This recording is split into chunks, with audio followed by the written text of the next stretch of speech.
आपले दोघे राजे रडले फक्त रयतेसाठी। जय शिवराय, जय शंभूराजे। मित्रांनो, वाक्य फार लहान आहे पण याची महिमा फार मोठी आहे। तुम्हाला माहिती असेल की छत्रपती संभाजी महाराज, छत्रपती शिवाजी महाराज यांनी कधीही आपल्यासाठी कुठलीही लढाई नाही जिंकली, कुठलेही गड किल्ले नाही बांधले किंवा कुठलाही स्वार्थ यांनी आपल्या पूर्ण जीवनामध्ये नाही घेतला। त्यांचं ध्येय एकच होतं की आमची जी रयत आहे, आमची जी जनता आहे यांनी सुखी समाधीने राहायला पाहिजे, निसंदेह राहायला पाहिजे। हाच त्यांचा ध्येय होता आणि पूर्ण जीवन दोघांनी आपल्या जनतेसाठी, आपल्या रयतेसाठी त्यांनी वाहून घेतलं। म्हणून आज इतिहासामध्ये तुम्ही जिथेही जाल तिथे छत्रपती शिवाजी महाराजांचं नाव, छत्रपती संभाजी महाराजांचं नाव फार मोठ्या आदराने घेतलं जातं। का?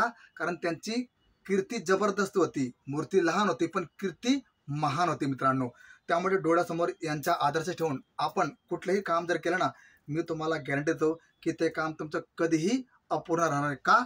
कारण जिथे शिवाजीचा मावळा, जिथे छत्रपती शिवाजी महाराजांचा मावळा त्यांचं नाव घेऊन काम करतो ना, ते काम कधीही अपूर्ण राहणार नाही। का? कारण जशी त्यांची कीर्ती होती तसंच त्यांचं काम सुद्धा अजरामर राहणार आहे।